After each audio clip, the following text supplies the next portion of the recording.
మహాదేవుడును మన రక్షకుడు అయిన యేసుక్రీస్తు వారి శ్రేష్టమైన నామంలో ఉదయకాల మన్నా అనే ఈ చక్కని కార్యక్రమాన్ని చూస్తున్న మీ అందరికీ నిండు హృదయంతో వందనాలండి. దేవుని మహాకృప మీ అందరికీ తోడై ఉండును గాక. ఎలా ఉన్నారు? దేవుని కృపలో మీరు మీ కుటుంబాలు క్షేమమే కదా? ప్రతిరోజు ఉదయకాల మన్నా దేవుని మాటలు వింటూ ఆధ్యాత్మికంగా బలపడుతున్నారా? తప్పకుండా వినండి. ప్రతిరోజు దేవుడు మీతో మాట్లాడతాడు. రండి, పరిశుద్ధ గ్రంథంలో నుంచి యేసు ప్రభువారిని గూర్చిన ఒక చక్కని విషయాన్ని మనం ధ్యానం చేద్దాం. చూడండి, మత్తయి సువార్త 2వ అధ్యాయం. మత్తయి సువార్త 2వ అధ్యాయం 10-11 వచనాలు నేను చదువుతాను. వారు ఆ నక్షత్రమును చూచి అత్యానంద భరితులై ఇంటిలోనికి వచ్చి తల్లి అయిన మరియను ఆ శిశువును చూచి సాగిలపడి ఆయనను పూజించి తమ పెట్టెలు విప్పి బంగారమును సాంబ్రాణిని బోలమును కానుకలుగా ఆయనకు సమర్పించింది. ప్రియులారా, చూశారా? గమనించారా ఈ మాట? ప్రభువైన యేసుక్రీస్తు వారు కన్య మరియ గర్భాన జన్మించినప్పుడు తూర్పు దేశంలో కొంతమంది జ్ఞానులు ఉన్నారు. వారికి అర్థమైపోయింది యూదుల రాజుగా దేవుడు జన్మించాడు అని. గమనించారు వాళ్ళు. ఆకాశంలో ఒక నక్షత్రం ప్రత్యేకంగా ఆయన యొక్క జన్మను గురించి చెబుతూ వారితో మాట్లాడింది. వారు చాలా ప్రయాసపడుతూ ఒంటెల మీద ప్రయాణం చేసి మొత్తానికి తూర్పు దేశం నుండి యోదయ దేశపు బెత్లెహేం ప్రాంతానికి వారు వచ్చారు. వచ్చినప్పుడు రాజు కదా పుట్టేది, రాజగృహంలోనే ఉంటాడని హేరోదు రాజు దగ్గరికి వెళ్ళారు. యూదుల రాజుగా పుట్టిన వాడిని మేము చూసి పూజించి ఆరాధించుకోవటానికి వచ్చాము అన్నాడు. ఎప్పుడైతే జ్ఞానులు ఆ మాట అన్నారో రాజు కలవరపడ్డాడు హేరోదు. ఎందుకంటే నేనుండగా ఇంకొక రాజు ఏంటి అంటే నాకేదో పోటీగా ఇంకొక రాజు పుట్టాడా అన్నట్టు. ఈ హేరోదు అనేటటువంటి వ్యక్తి అండి భలే క్రూరుడు అండి. ఆయన పేరు కోసం, ఆ రాజ్యరికం కోసం, ఆయన మాత్రమే రాజుగా ఉండాలి అనే వాతావరణం కోసం కుటుంబంలో ఉన్నటువంటి కన్న బిడ్డలను కానీ ఎవరినైనా పెద్దగా బ్రతకనిచ్చినట్టు చరిత్ర అలా లేదు. వారిని కూడా చంపేశాడు అన్నటువంటి మాటలు కూడా వినపడుతూ ఉంటాయి. అలాంటి వ్యక్తికి యూదుల రాజుగా ఒక అతను పుట్టాడు అనేసరికి తట్టుకోలేకపోయాడు.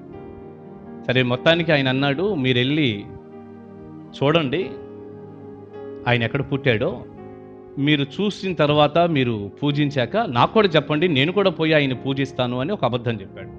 జ్ఞానులు నమ్మి వారు వెళ్ళారు. తర్వాత హేరోదు చాలా కుట్ర పన్ని యేసు ప్రభువారిని చంపాలని ప్రయత్నం చేశాడు అనుకోండి, అది మనందరికీ తెలిసిందే. ఎప్పుడైతే హేరోదు రాజు ఆ మాట చెప్పాడో వెంటనే ఈ జ్ఞానులు సరే ఇక్కడ కాదు ఆయన పుట్టింది, మరి ఎక్కడా అంటూ వారు బయటకు వెళ్ళారు.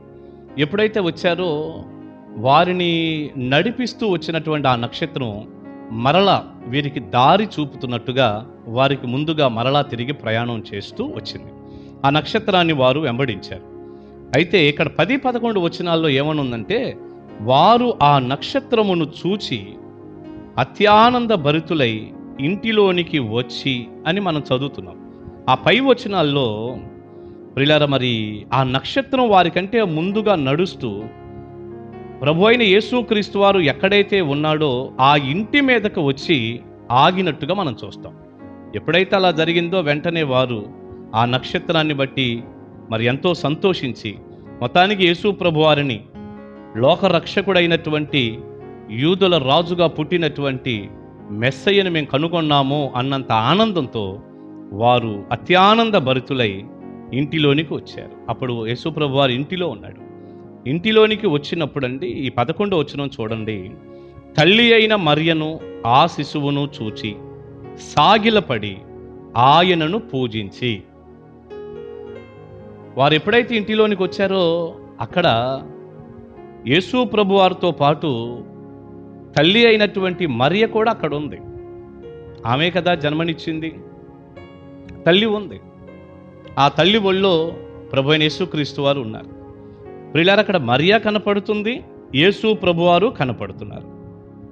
ఒకవేళ ఇక్కడ రాయలేదు కానీ హేరోదు యోసేపు కూడా ఉంటే అక్కడ ఉండి ఉండవచ్చు. కానీ వచ్చినటువంటి జ్ఞానులండి ఎవరిని ఆరాధించారని, ఎవరి ముందు సాగిలపడి పూజించారని ఉందో ఒక్కసారి గమనించండి. ఈరోజు మన వర్తమానం అదే కదా. ఆ వచ్చినటువంటి జ్ఞానులు ఆ శిశువును చూచి సాగిలపడి ఆయనను పూజించి. పక్కనే తల్లి మరియ ఉంది. ఒకవేళ తండ్రి యోసేపు కూడా ఉన్నాడేమో. కానీ వచ్చినటువంటి జ్ఞానులండి వారిని పూజించలా, వారి ఎదుట నమస్కారం చేయలా. వారేం చేశారయ్యా అంటే ప్రభు అయిన యేసుక్రీస్తు వారి ఎదుట వారు సాగిలపడ్డారు. చిన్న పిల్లవాడు, నెలలు లేక 2 సంవత్సరాల లోపులో ఉంటాయి అంతే. అలాంటి ఒక చిన్న బిడ్డ ఎదుట వచ్చినటువంటి జ్ఞానులు సాగిలపడ్డారని, ఆయన్ను పూజించారని, కానుకలు ఇచ్చారని మనం చదువుతున్నాం. ఎందుకు జ్ఞానులు ఆ పని చేశారు? జ్ఞానులు కదండి, ఆ పనే చేస్తారు. ఏంటన్నయ్యా జ్ఞానులు ఆ పనే చేస్తారు అంటారా? వారు జ్ఞానులు కదండి. అందుకనే ఎవరిని పూజించాలో ఎవరిని పూజించకూడదో వారికి బాగా తెలుసు. ప్రభు అయిన యేసుక్రీస్తు వారే నిజమైన దేవుడని, ఆయనే పూజింపబడటానికి అర్హుడని, ఆరాధనకు యోగ్యుడని, ఆయనే నిజదేవుడని వారికి తెలుసు. ఆయన కోసమే వారు వచ్చారు, ఆయన ఎదుట అందుకే సాగిలపడ్డారు, ఆయన్ని వారు పూజించారు. ఇక్కడ మనకేం అర్థమవుతుంది అంటే ప్రభు అయిన యేసుక్రీస్తు వారు దేవుడు అని. ఎవరండి యేసయ్య? యేసుక్రీస్తు వారు ఎవరు? దేవుడు. దేవుడికి మాత్రమే సాగిలపడతాం, దేవుణ్ణి మాత్రమే పూజిస్తాం, దేవుణ్ణి మాత్రమే ఆరాధిస్తాం, అంతేగా. లేకపోతే ఎందుకు సాగిలపడతాం, ఎందుకు పూజిస్తాం? యేసుక్రీస్తు వారు దేవుడని జ్ఞానులు గుర్తించి సాగిలపడి ఆరాధన చేశారు. మనకు అర్థమవుతుంది యేసయ్య గొప్ప దేవుడు అని ఈ వచనాలు మనకి చెబుతూ ఉన్నాయి. ప్రియబిడ్డ, ఈ మంచి ఉదయకాల సమయం యేసుక్రీస్తు వారిని దేవుడుగా గుర్తించావా? బైబిల్ గ్రంథం అంతా కూడా ప్రభు అయిన యేసుక్రీస్తు వారు మహాదేవుడని వ్రాయబడింది. తీతు పత్రిక 2వ అధ్యాయం 13వ వచనం మీరు చదవండి. అక్కడ ఏముంది? మహాదేవుడును మన రక్షకుడు అయిన యేసుక్రీస్తు అని రాస్తుంది. రోమాపత్రిక 9వ అధ్యాయం 5వ వచనం చదవండి. యేసుక్రీస్తు సర్వాధికారి అయిన దేవుడు అని రాస్తుంది. యోహాను సువార్త 1:1 చదవండి. ఆదియందు వాక్యముండెను, వాక్యము దేవుని యొద్ద ఉండెను, వాక్యమే దేవుడై ఉండెను అని ఉంది. అదే యోహాను సువార్త 1:14 ఏముంది? ఆ వాక్యమే కృపా సత్య సంపూర్ణుడుగా మన మధ్య నివసించెను అన్నాడు. కనుక ఆ వాక్యం ఎవరు? ప్రభు అయిన యేసుక్రీస్తు. ప్రియులారా, ఇలా మనం అనేక స్థలాల్లో చదువుతూ ఉంటే యోహాను రాసిన మొదటి పత్రిక 5వ అధ్యాయం 20వ వచనం కూడా మీరు చదవండి. అక్కడ ఏమనుంది? యేసుక్రీస్తు నిజదేవుడును నిత్య జీవమునై ఉన్నాడు అని రాసింది. అపోస్తలుల కార్యగ్రంథం 20వ అధ్యాయం 28వ వచనాన్ని మీరు చదవండి. అక్కడ ఏమనుంది? దేవుడు తన స్వరక్తం ఇచ్చి సంపాదించిన సంఘమును అని ఉంది. దేవుడు స్వరక్తం ఇచ్చాడు అన్నప్పుడు ప్రజలందరి కొరకు రక్తం కార్చి ప్రాణం పెట్టిన దేవుడు ఎవరు? ప్రభు అయిన యేసుక్రీస్తు వారు. ఈ రోజున ఆయన రక్తంలో కడగబడేగా సంఘంగా దేవుని పిల్లలుగా మనందరం కూడుకున్నాం. ఎవరైనా అంటే దేవుడు. ప్రియులారా, ఈ వచనాలన్నీ కూడా యేసుక్రీస్తు వారిని దేవుడు అని మనకు చూపిస్తున్నాయి. వచనాల్లో ఇప్పుడు మనం చదివిన 5-6 వచనాలే కాదండి, మీరు ప్రతి భాగాన్ని మీరు చూడండి. ఆయన దైవత్వం ఇట్టే ఉట్టిపడుతుంది.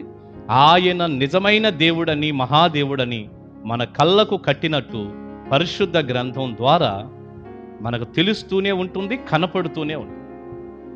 అదే క్రమంలో ఇక్కడ ఒక చక్కని మాట, ఏంటి మాట అంటే, వచ్చినటువంటి జ్ఞానులు యేసు ప్రభువారి ఎదుట సాగిలపడ్డారు, పూజించారు.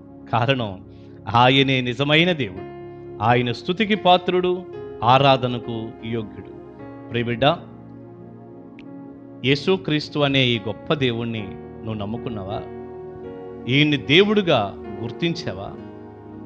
నీ హృదయంలో రాజుగా ప్రతిష్ఠ చేసుకున్నావా? యేసు ప్రభువుని కలిగిన వ్యక్తిగా నువ్వు ఉన్నావా? ఒక్క మాట చెప్పండి, నేను ప్రార్థన చేసే ముందు. నువ్వు ఆరాధించేది యేసు ప్రభువునా లేక మరొకరునా? యేసు ప్రభువుని కాకుండా నువ్వు ఎవరిని ఆరాధించినా దానివల్ల నీకు ఏ ప్రయోజనం లేదు. ఎందుకంటే ఈయన సృష్టికర్త, ఈయన గొప్ప దేవుడు, ఈయన కదా ఆరాధనకు యోగ్యుడు, స్తుతికి పాత్రుడు, పూజింపబడటానికి అర్హుడు ఈయన కదా. మరి ఇంత గొప్ప దేవుణ్ణి నువ్వు ఆరాధించకుండా ఇక నువ్వు ఈ సృష్టిలో దేనిని ఆరాధించినా సరే, నువ్వు సృష్టిని ఆరాధించినా లేదా ఎవరైనా మనుషుల్ని ఆరాధించినా, మరొక దాన్ని ఎక్కువగా ప్రేమించి నువ్వు ఆరాధిస్తున్నా నీకే ప్రయోజనం లేదు. దానివల్ల నీకు వచ్చే లాభం లేదు, ఇంకా నష్టమే ఉంది. యేసు ప్రభు నిజమైన దేవుడని నువ్వు గుర్తించి ఆయనే సృష్టికర్త అని గమనించి ఈ జ్ఞానుల వలె జ్ఞానం కలిగి ఆయన ఎదుట నువ్వు సాగిలపడి ఆరాధించే వ్యక్తివైతే నీ అంత ధన్యుడు ధన్యురాలు మరొకరు ఉండరు సుమా. యేసుక్రీస్తు వారు దేవుడు, దేవుడు. ఆయన నమ్ముకో, ఆయన ఆరాధన చేయి, ఆయన్ని స్తుతించు, ఆయన్ని కొనియాడు. నిజదేవుడైన యేసయ్యకి నీ హృదయాన్ని చూడు. తప్పకుండా అటు ఆధ్యాత్మికంగా భౌతికంగా నువ్వు ఎంత దీవించబడతావు. ప్రార్థన చేసుకుందాం. దైవ దీవెన మీ అందరికీ ఉండునుగాక. ఆమేన్. ప్రార్థన చేద్దాం. మహాపరిశుద్ధుడా, ప్రేమగల తండ్రి, మీకు వందనాలు నాయనా. వెతబడిన చక్కని సందేశం మీ ప్రజలకు దీవెనకరంగా చేయండి. నువ్వు దేవుడు అయ్యా, నువ్వు దేవుడు. మిమ్మల్ని ఆరాధించటం మనుషులుగా నాయనా అది మా విధి, అది మా పని నాయన, అదే ధర్మం. ఎందుకంటే మీ ద్వారా మేమందరం కలిగాం. నువ్వు సృష్టికర్తవు, ఆరాధనకు యోగ్యుడువు, స్తుతికి పాత్రుడు. ఈ వర్తమానమైన ప్రతి బిడ్డ కూడా మిమ్మల్ని ఆరాధించి దీవించబడే కృప దయచేయి. మిమ్మల్ని దేవుడిగా గుర్తించి ప్రతి వ్యక్తి వారి హృదయాన్ని మీకిచ్చి మిమ్మల్ని నమ్మి మిమ్మల్ని ఆరాధించినప్పుడు కలిగే ప్రతి ఆశీర్వాదం ప్రతి బిడ్డకు అనుగ్రహించమని తోడుగుండమని యేసు నామాని ప్రార్థన మనవులు అడుగుచున్నాను తండ్రి. ఆమేన్, ఆమేన్. God bless you. దేవుని మహాకృప మీకు తోడై ఉండునుగాక. కలుసుకుందాం.